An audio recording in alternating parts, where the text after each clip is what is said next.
इंतजाम हो जाए। जुबा पे राधा राधा राधा नाम हो जाए। जुबा पे राधा राधा राधा नाम हो जाए। जुबा पे राधा राधा राधा नाम हो जाए। कुछ ऐसा इंतजाम हो जाए। किशोरी कुछ ऐसा इंतजाम हो जाए। इंतजाम हो जाए, राधा नाम हो जाए। इंतजाम हो जाए, राधा नाम हो जाए। इंतजाम हो जाए, राधा नाम हो जाए।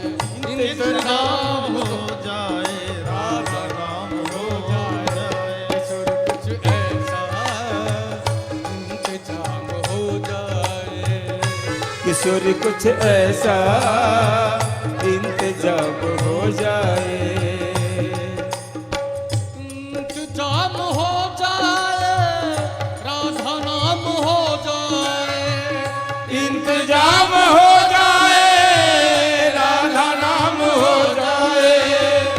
इंतजाम हो जाए, राधा नाम हो जाए। इंतजाम हो जाए, राधा नाम हो जाए।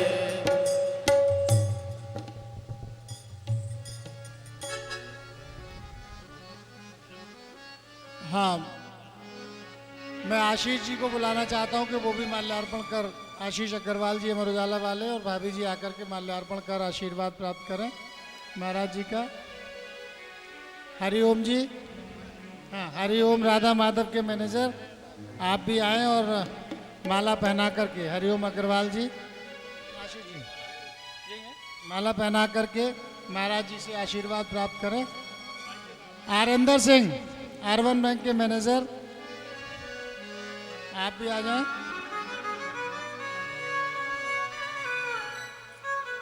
संजीव अग्रवाल जी, संजीव अग्रवाल जी और संजय जी दोनों ही लोग आ जाएं। संजय अग्रवाल जी भी आ जाएं। आर्ट अरीना,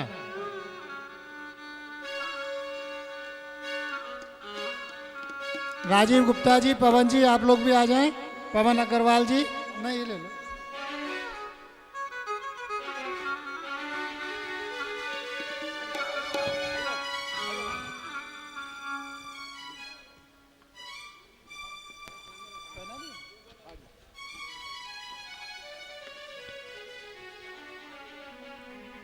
राजीव जी, भाभी जी को भी बुला लीजिए चाहे तो। कलश यात्रा की जो संयोजक थी मालती देवी और शिप्रा जी, आप लोग भी आ जाएं। और आप लोग बाद में कथा के बाद अपनी लिस्ट भी तैयार रखें कलश दिलवाने के लिए। उषा गंगवार जी, पूर्व जिला पंचायत अध्यक्ष, वो भी आ जाएं और महाराज जी को पुष्प भेंट करें। बहुत जल्दी से आएं आप लोग।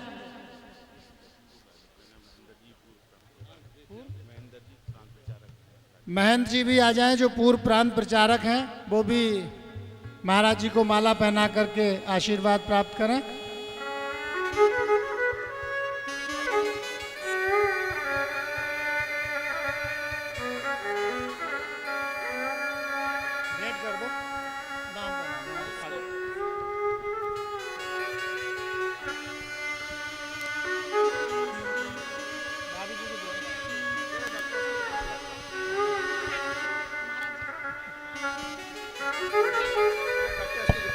Doctor S.K. गुप्ता जी आए मंच पे और माला पहनाकर महाराज जी से आशीर्वाद प्राप्त करें।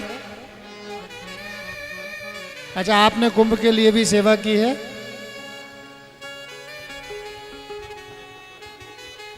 आज इस श्री राम कथा का अंतिम दिन है।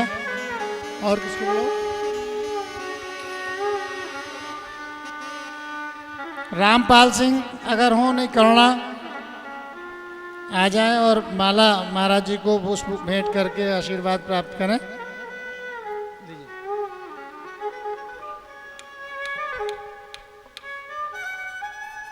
हरि बाबू खंडेलवाल जी भाभी जी के साथ आए और आकर के माला पहना करके आशीर्वाद प्राप्त करें। मोहित खन्ना जी अगर कहीं मेरी आवाज सुन रहे हो तो वो भी आए। और कार्यालय में सतीश जी बैठे हैं पीछे शायद।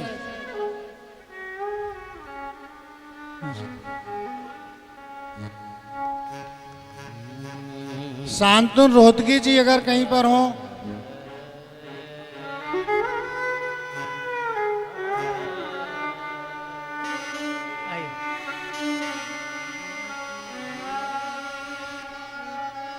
बहुत ही सुंदर इस का आयोजन यहाँ पर चल रहा है और हम लोग अपने आप को धन्य महसूस कर रहे हैं महाराज जी के श्रीमुख से इस कथा का श्रवण करके। ये मेरी पहनी हुई है और ले लेना।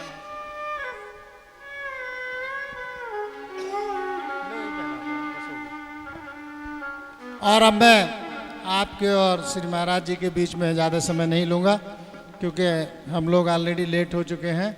हाँ, सतीश जी आ रहे हैं भागते हुए, माला पहना करके आप भी महाराज जी से आशीर्वाद प्राप्त करें।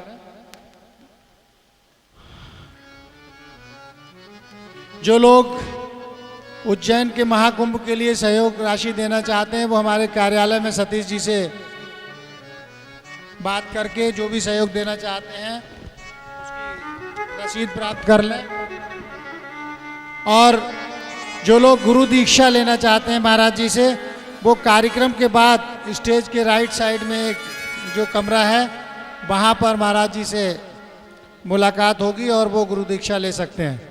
आध्यात्म चैनल पर इस कथा का प्रसारण 2 अप्रैल से 9 अप्रैल तक लगातार चल रहा है और उसका समय है 3:30 बजे से लेकर के 6:30 बजे तक। और अब महाराज जी के श्रीमुख से श्री राम कथा का शुभारंभ होने जा रहा है।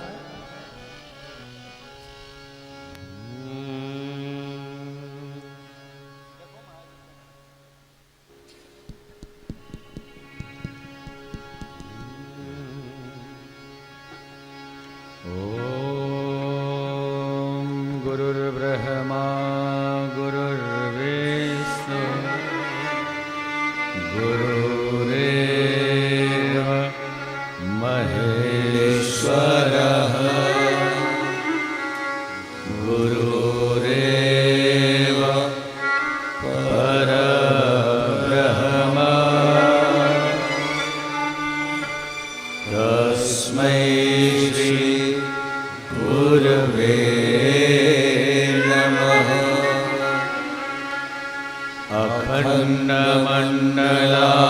अखण्डमण्डलाकारं व्याप्तं येन चराचरं तत्पदं दर्शितं येन तस्मै श्री गुरवे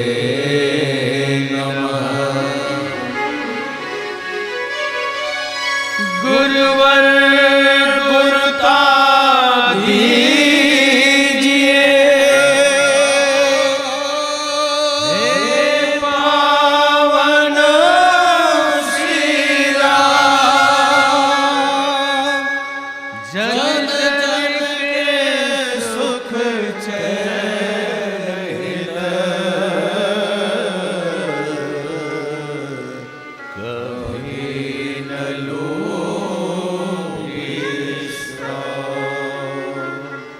व्यासाय विष्णुरूपाय व्यासरूपाय विष्णवे नमो वै ब्रह्मनिधये वासिष्ठाय नमो नमः लोकाभिरामम् रणरङ्गधीरं राजीवनेत्रं रघुवंशनाथं कारुण्यरूपं करुणाकरवन्तं श्रीरामचन्द्रं शरणं प्रपद्ये।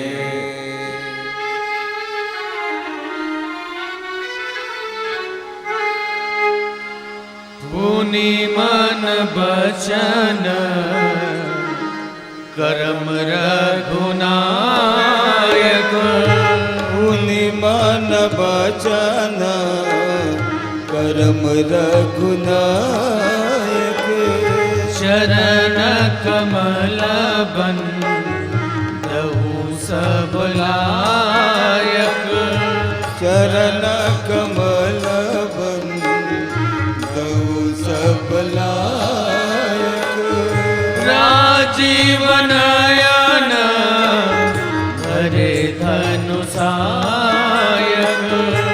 राजीव नयन धरे धनुषायक, भगत विपत्ति भंजन सुखदायक, भगत विपत्ति भंजन सुखदायक, जनक सुता जग जननी जानकी, जनक सुता जग जननी जानकी, अतिशय प्रिय करुणा निधान की, अतिशय प्रिय करुणा निधान की, ताके जुग पद कमल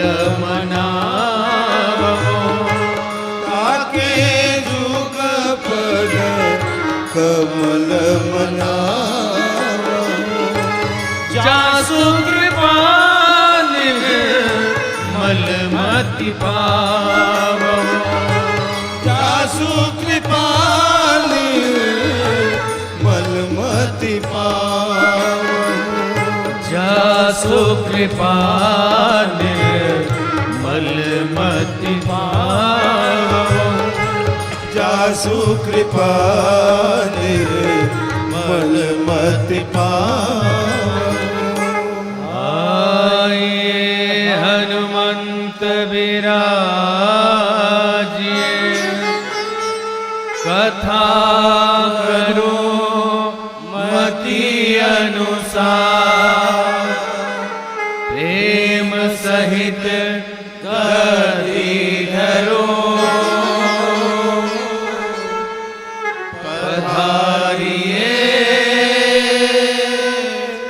पवन कुमार, प्रणवं पवन कुमार, खल पावक ज्ञान धन, जासु हृदय आगार, बसहि राम सरचाप धर,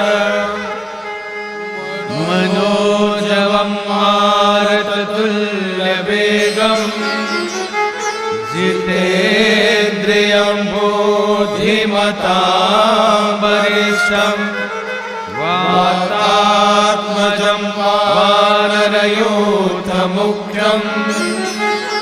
श्रीरामदूतं शरणं प्रपद्ये।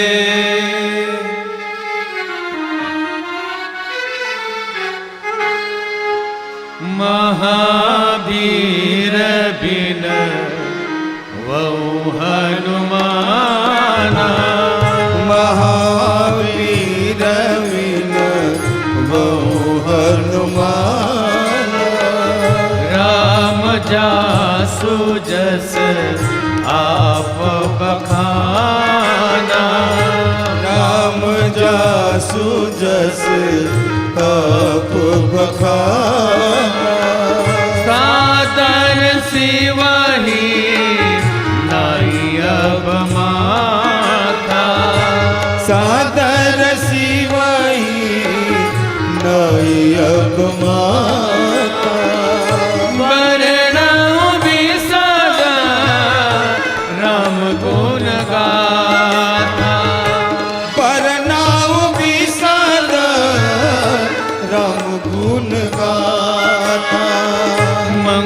मंगल भवन अमंगल हारी, मंगल भवन अमंगल हारी, द्रवहु सुदशरथ अचिर बिहारी, द्रवहु सुदशरथ अचिर बिहारी, मंगल भवन अमंगल हारी, मंगल भवन अमंगल हारी, द्रवहु सुदशरथ अचिर बिहारी, द्रवहु सुदशरथ अचिर बिहारी,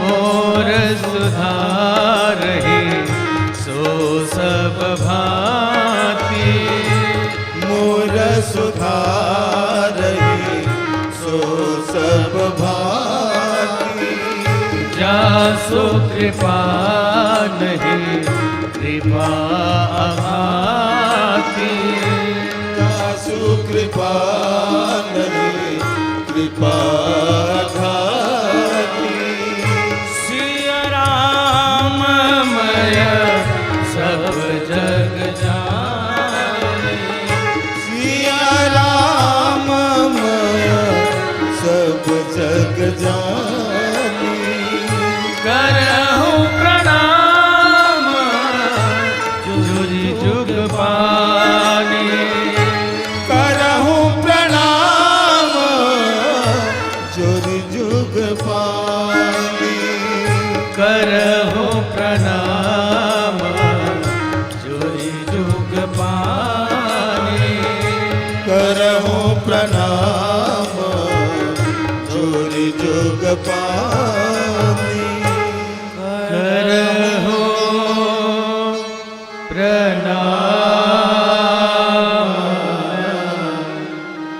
जुरि जुग पानी।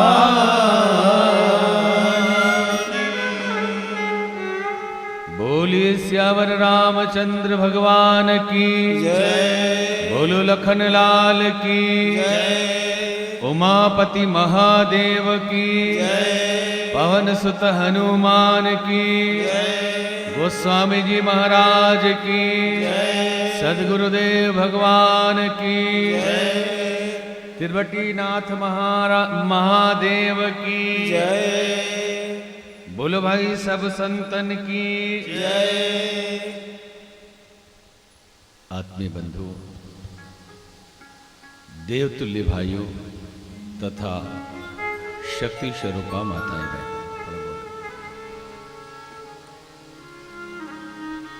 पावन श्री राम कथा का श्रवण 8 दिनों से आप करते रहे। आज इस सत्र का आखिरी दिन है। हरि अनंत हरि कथा अनंता, कहि सुनहि बहु विधि सब संता। रामचंद्र के चरित्र सुहाए, कलप कोटि लगी जाहि न गाए। ईश्वर अनंत है और उसकी कथा भी अनंत है। भगवान के चरित्र को करोड़ों कल्प तक गाएं तब भी पूरा नहीं हो सकता। इसलिए भगवान महादेव ने कहा कि तदपि यथाश्रुति कहूं बखानी, सुमरि गिरापति प्रभु धनु पानी। फिर भी जैसी श्रुतियों में वर्णन है, मैं अपने सामर्थ्य के अनुसार कुछ बातें कथा की, भगवान के चरित्र की सुना रहा हूं, क्योंकि पूरी कथा हो नहीं सकती। कल भरत जी प्रभु से मिलने आए, उनकी चरण पादुका लेकर अयोध्या लौटे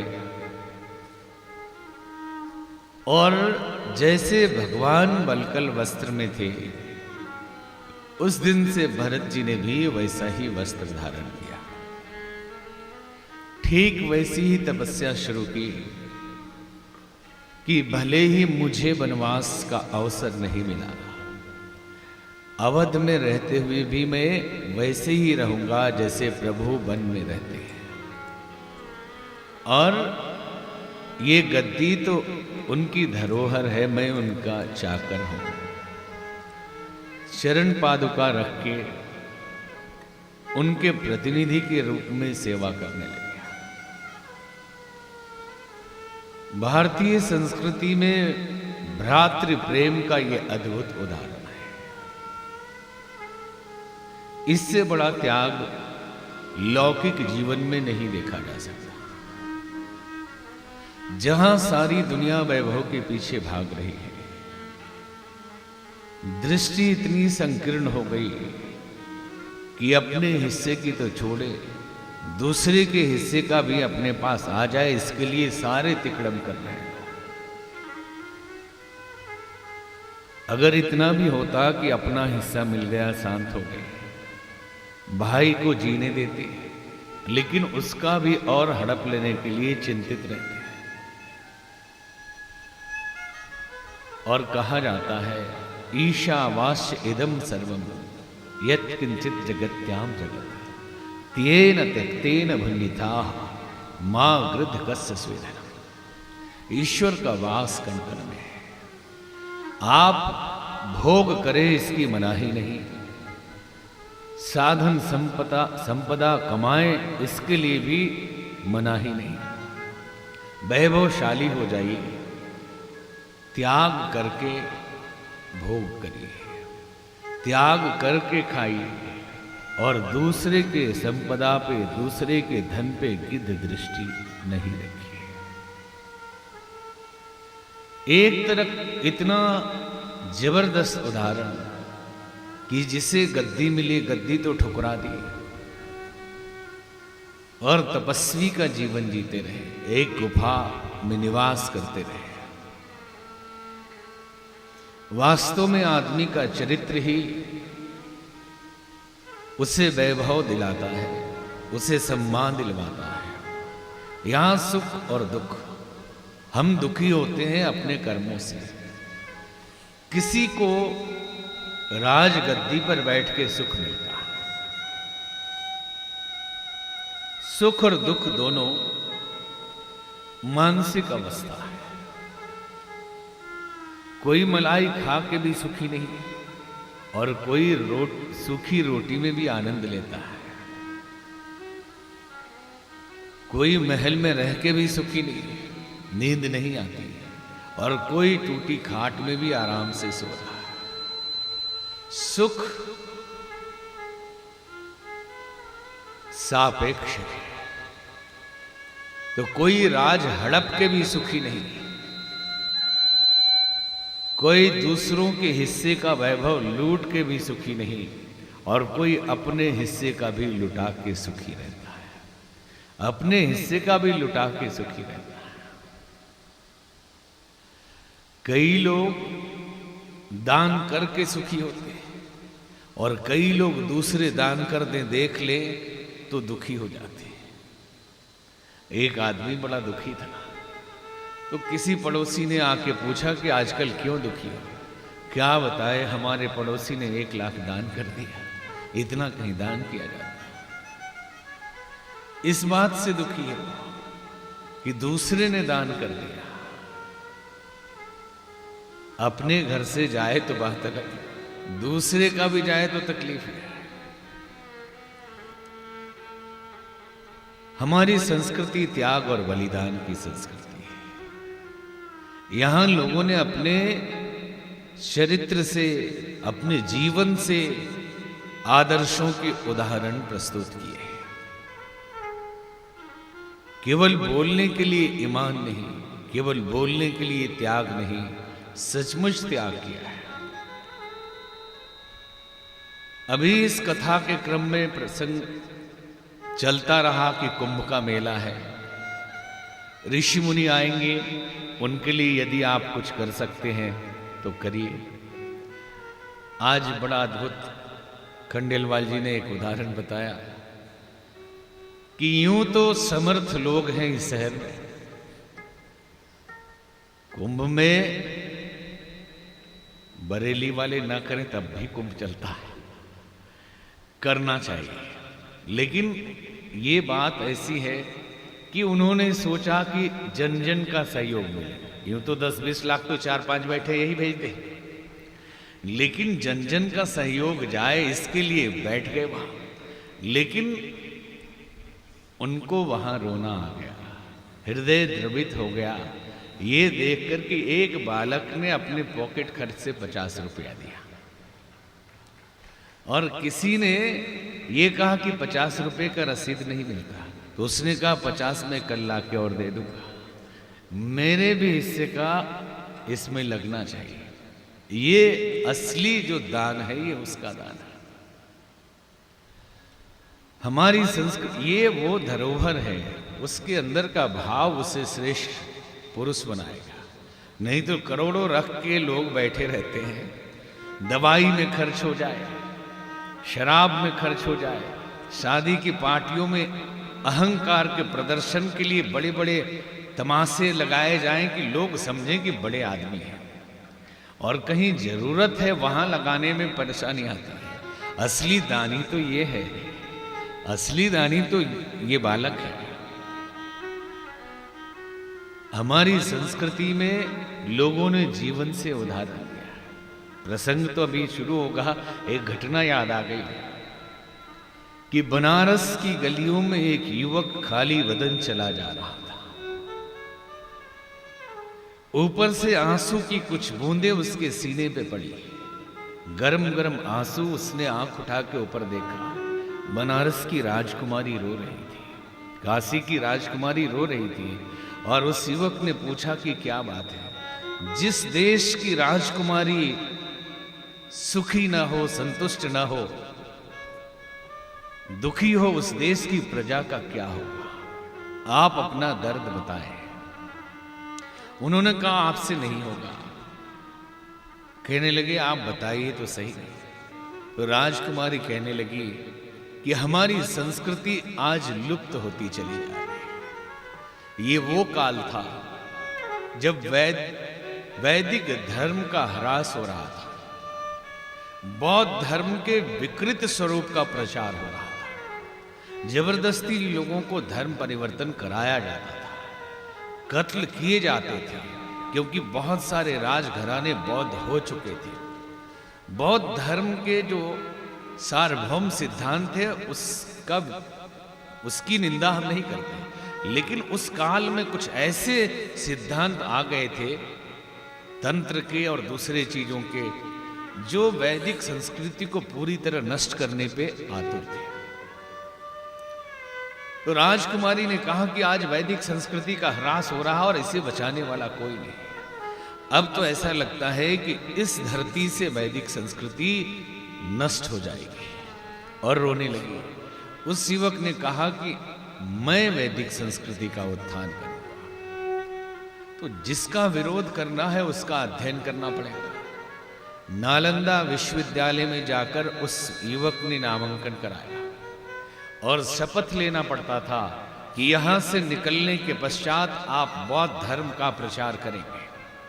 उन्होंने शपथ ले लिया और अध्ययन बौद्ध धर्म का करने के बाद वेदांतिक विद्वान तो थे, उन्होंने उसके खिलाफ फिर प्रचार शुरू किया, वैदिक धर्म का विस्तार शुरू किया। जब उन्हें लगा कि वैदिक धर्म का विस्तार हो चुका है, अब प्रायश्चित करना चाहिए, उन्होंने अपने धर्म का विस्तार किया। कोई गलत तो नहीं किया, लेकिन उनके मन में यह विचार आया कि मैंने जो शिक्षा ली, मैंने शपथ लिया था कि बौद्ध धर्म का प्रचार करूंगा, और मैं कर रहा हूं वैदिक धर्म का प्रचार। अपने वैदिक धर्म के विस्तार के लिए ही मैंने ये झूठा संकल्प लिया था। लेकिन एक आचार्य को किसी भी कारण से झूठा संकल्प लेना पड़े तो ये महापाप। यदि अज्ञानी आदमी कोई झूठा संकल्प ले ले तो कोई फर्क नहीं पड़ता। यदि मतिहीन, मतिमंद, विवेकहीन व्यक्ति यदि झूठ बोल दे तो कोई फर्क नहीं पड़ता।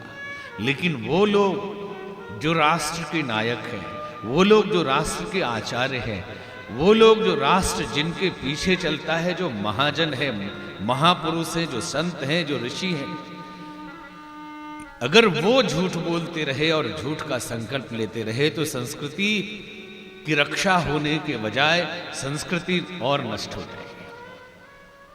क्योंकि व्यक्तित्ववानों का व्यक्तित्व ही यदि खोखला रहेगा, बड़े बड़े शिखर पर पहुंचे हुए वृक्षों के जड़ ही घुने हुए और सड़े हुए रहेंगे, तो फिर उस घुने हुए जड़ के बट वृक्ष से कोई आशा नहीं की जा सकती। वो कभी भी धराशायी हो जाएगा, कभी भी गिर जाएगा।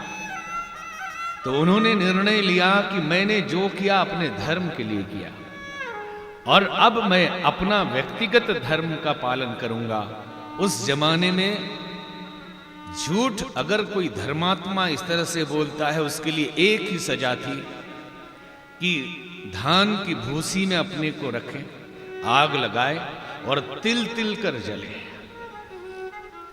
अपने को भूसी से ढक लिया उन्होंने और देश के बड़े बड़े धर्माचार्य वहां पहुंचे, आग लगा ली। और इसलिए कि आने वाली पीढ़ी इस बात का ख्याल रखे कि भले ही धर्म की रक्षा के लिए झूठ बोलना पड़े, उसके लिए भी प्रायश्चित जरूरी है। उसके लिए भी प्रायश्चित जरूरी है कि धर्म के नाम पर, धर्म की रक्षा के नाम पर, धर्म के उत्थान के नाम पर आगे चलने वाले लोग, अग्रणी लोग ही कहीं झूठ का अवलंबन न लेने लगे। पूरी परंपरा ही झूठ की बन जाएगी और चरित्रहीनता की हो जाएगी। बड़े बड़े आचार्य वहां पहुंचे, आदि शंकराचार्य भी पहुंचे और देखकर भाव भी बड़ा हो गए कि यदि मैं पहले आता, आधा शरीर जल चुका था, तो इनको नहीं जलने देता, क्योंकि इन्होंने धर्म की रक्षा के लिए एक झूठ बोला था, इन्हें बचाया जा सकता था। लेकिन वो अपने वादे पे पक्के थे कि हमने अपना कर्तव्य एक धर्म के अनुयायी होने का पूरा किया, अब एक आचार्य होने का कर्तव्य पूरा करता। तब कर ज्योति अखंड जलाई मेरे हिंदुस्तान ने, ज्ञानमयी ऊर्जा सरसाई मेरे हिंदुस्तान। हमें फिर से धरा पर ज्ञान की गंगा बहानी, जगत विख्यात भारत के सपूतों की कहानी। विवेकानंद से जगत ने नवल आध्यात्म पाया था कि सोया कर्म दर्शन का राम तीर्थ ने जगाया था। जला सकती न जिसे आग बुझा सकता न पानी है, जगत विख्यात भारत के सपूतों की कहानी। हरि अनंत हरि कथा अनंत, कहि सुनहि बहु विधि सब संता। ईश्वर अनंत है, कथा अनंत है, और कोशिश ये है कि कथा के माध्यम से, भगवान के लीला और चरित्र के माध्यम से लोकोपयोगी ज्ञान आप तक पहुंचाया जा सके। अरण्य कांड में पहुंचे,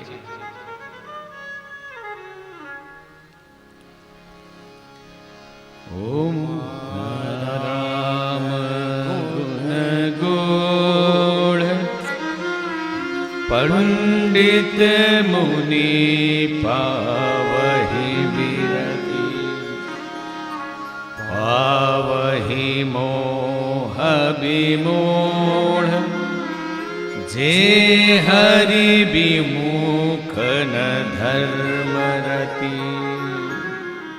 हे पार्वती जी, श्री राम जी के गुण गुण है, पंडित और मुनि उसे समझकर वैराग्य प्राप्त करते हैं, परंतु जो भगवान से विमुख है, जिनका धर्म से प्रेम नहीं है, वे महामूढ़ उसे सुनकर भी मोह में ही फंसे रहते हैं।